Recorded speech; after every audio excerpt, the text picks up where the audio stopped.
اس مہینے میں زیادہ سے زیادہ قرآن پاک کی تلاوت اور قرآن پاک جس مقصد سے نازل ہوا ہے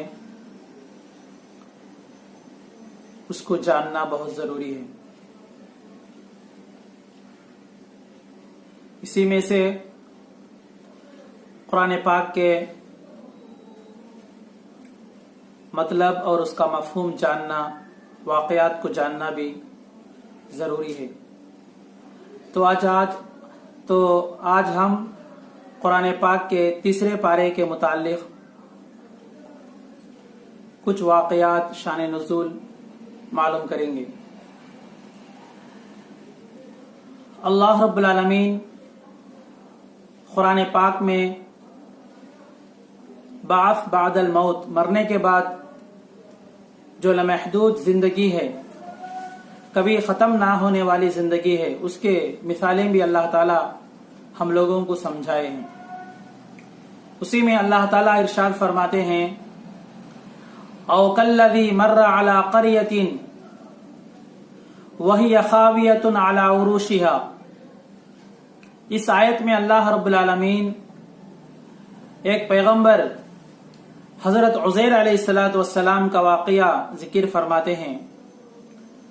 حضرت عزیر علیہ السلام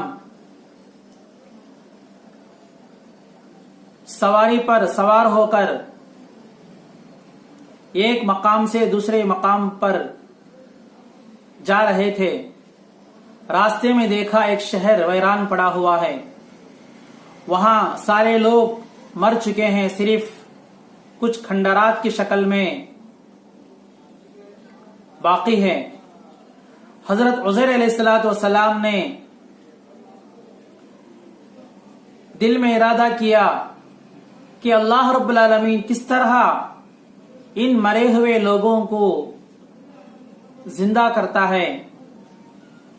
اس وقت اللہ رب العالمین ایک عملی طور پر عزیر علیہ السلام کو بتانا چاہا۔ اللہ تعالیٰ فرماتے ہیں فَأَمَاتَهُ اللَّهُ مِئَةَ عَامٍ، حضرت عزیر علیہ السلام کو بھی اللہ نے موت عطا کیا۔ 100 سال تک عزیر علیہ السلام وہیں مردہ پڑے رہے، انتقال ہو گئے۔ اس کے بعد اللہ تعالیٰ نے ان کو زندہ کیا۔ ثم بعثہ، پھر زندہ کر کے پوچھا کم لبثت، آپ کتنے دن یہاں رہے؟ تو عزیر علیہ السلام نے فرمایا قال لبثت یوما او بعض یوم، میں ایک دن یا ایک دن کا کچھ حصہ میں یہاں پر رہا۔ اس کے بعد اللہ تعالیٰ نے فرمایا قال بل لبثت 100 عام، آپ 100 سال تک یہاں رہے۔ اس کے بعد اللہ تعالیٰ فرماتے ہیں فانظر الی طعامک و شرابک، دیکھو آپ کے توشے کی طرف، کھانے اور پینے کی طرف، جو بالکل صحیح سلامتی کے ساتھ باقی ہے، اور دیکھو تمہارے سواری گدھے کی طرف۔ تفسیر میں ہدایت القرآن کے اندر لکھا ہے وہ گدھا مر چکا تھا، اس کی ہڈیاں ڈھانچے کی شکل میں پڑی ہوئی تھی، تو اللہ نے عزیر علیہ السلام کے سامنے اس گدھے کو گوشت چڑھایا، اور اس کو کھال اللہ تعالیٰ نے قدرتی طور سے پہنایا، اور اس گدھے کو حضرت عزیر علیہ السلام کے آنکھوں کے سامنے زندہ کیا۔ تو اس طرح حضرت عزیر علیہ السلام کی نگاہوں کے سامنے مردوں کو کس طرح اللہ رب العالمین زندہ کرتے ہیں، اس کو واضح کیا۔ دوسری آیت جس میں حضرت ابراہیم علیہ السلام کا ذکر ہے، اذ قال ابراہیم رب ارنی کیف تحیی الموتى، حضرت ابراہیم علیہ السلام نے اللہ سے درخواست کی رب ارنی، اے میرے رب مجھے دکھلا، کیف تحیی الموتى، تو کس طرح مردوں کو زندہ کرتا ہے۔ تو اللہ تعالیٰ کا حکم ہوا 4 پرندوں کو لو، اور 4 پرندوں کو ذبح کر کے उनको टुकड़े टुकड़े बोटी बोटी करके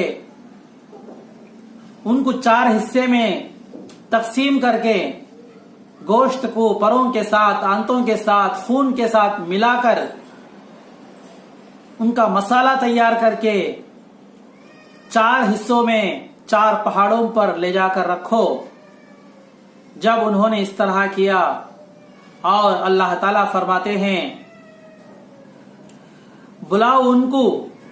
जब इब्राहिम अलैहिस्सलाम ने उन 4 परिंदों को बुलाया, फसुरहुन्ना इलैक सुम्मा जअल अला कुल्ली जबलिन मिनहुन्ना जुज़अन सुम्मा दउहुन्ना यातीनका सअया। वो 4 परिंदे अपने गोश्त, खून, परों के साथ जुड़कर हजरत इब्राहिम अलैहिस्सलाम के सामने दौड़ते हुए आए।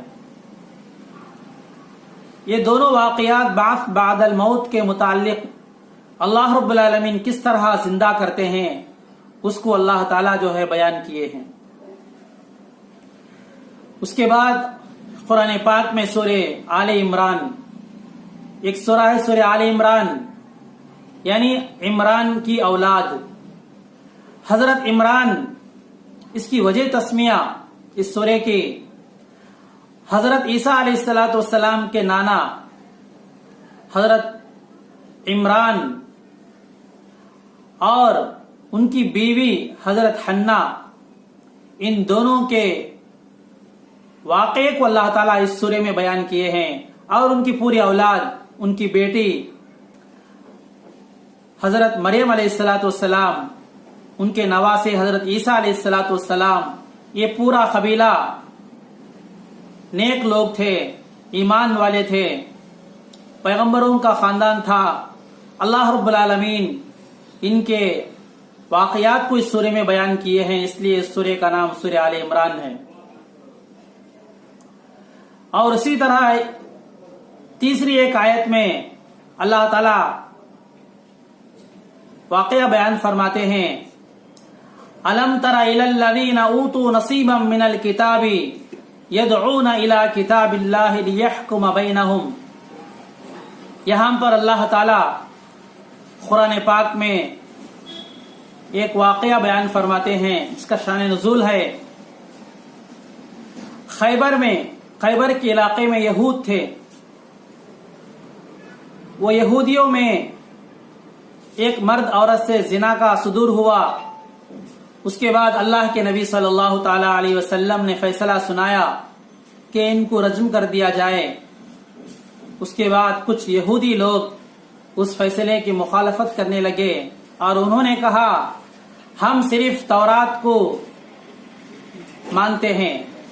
उसके बाद उन्हीं के फैसले के मुताबिक फदक का एक यहूदी आलिम इब्न सूरिया को बुलाया गया और उसके सामने तौरात को रखा गया। उसने जब पढ़ना शुरू किया, जब तौरात में भी यही फैसला लिखा हुआ था, तो उसने अपने हथेली से उस फैसले को छुपाकर पढ़ने लगा। तो हजरत अब्दुल्ला बिन सलाम रजी अल्लाह ताला अन्हु, जो अहले किताब में से थे, सहाबी बन चुके थे, उन्होंने कहा इसने जो है खयानत की है, रजम के आयत को, तौरात की आयत को छुपाकर पढ़ रहा है। उसके बाद अल्लाह के नबी सल्लल्लाहु अलैहि वसल्लम के सामने हजरत अब्दुल्ला बिन सलाम रजी अल्लाह ताला अन्हु ने वाज़ेह किया। उसके बाद उन यहूदियों को सजा दी गई। चौथी आयत अल्लाह ताला कुरान पाक में फरमाते हैं, फमन हाज्जक फीहि मिन बअदि मा जाअका मिनल इल्म फकुल तआलू नदउ अबनाअना व अबनाअकुम निसाअना व निसाअकुम व अनफुसना व अनफुसकुम सुम्मा नब्तहिल फनजअल लअनतल्लाहि अलल काज़िबीन। इस आयत में अल्लाह रब्बुल आलमीन एक वाक़ये को बयान फरमाते हैं। नजरान में ईसाइयों का एक कलीसा था। उनकी इबादत खाना बहुत मशहूर था, जहां पर ईसाइयों की बड़ी तादाद में आबादी थी। अल्लाह के नबी सल्लल्लाहु ताला अलैहि वसल्लम ने इस्लाम की दावत का खत भेजा उन लोगों को और उन लोगों से बातचीत हुई। उन्होंने 3 आदमियों को हकम बनाकर अल्लाह के नबी सल्लल्लाहु ताला अलैहि वसल्लम के दरबार में भेजा हालात को दरियाफ्त करने के लिए, और अल्लाह के नबी सल्लल्लाहु अलैहि वसल्लम में इस्लाम की दावत दी।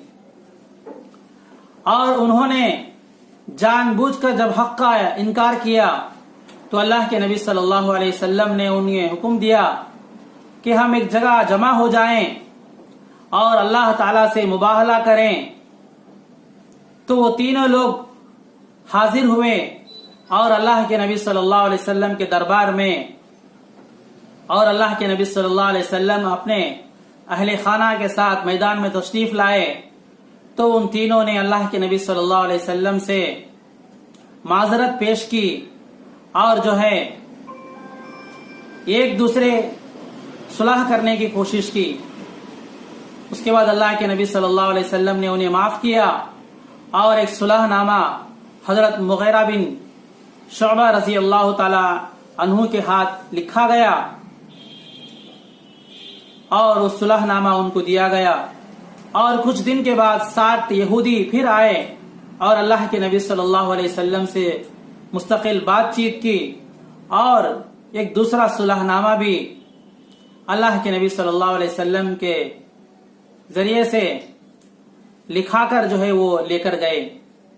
लेकिन हक को उन्होंने खुली तौर से इनकार किया, लेकिन उसके बावजूद भी अल्लाह के नबी सल्लल्लाहु ताला अलैहि वसल्लम उन लोगों को माफ करके उनके सुलह को अल्लाह के नबी सल्लल्लाहु अलैहि वसल्लम ने कबूल किया।